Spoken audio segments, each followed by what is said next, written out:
Hello friends, welcome to my YouTube channel. In this video I will show you how to use if plus is number function in Excel.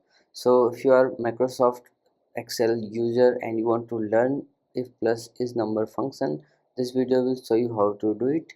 Here I have a table with client name and payment status.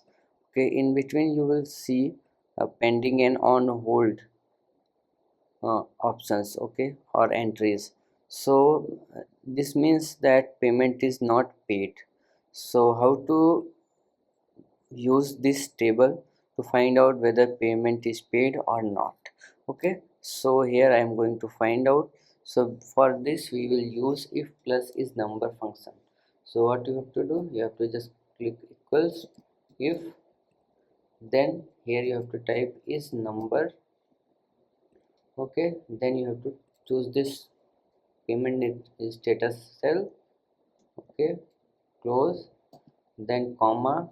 Now if value if true, so you have to type paid.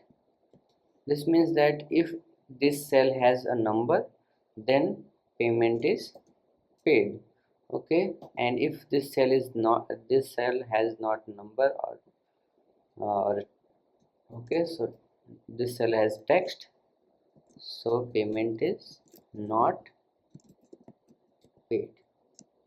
Okay, now I'm just copy this formula. Okay, so here you will see paid, not paid, paid, not paid, paid. Okay, so like this you can use this if is plus is number function in Excel.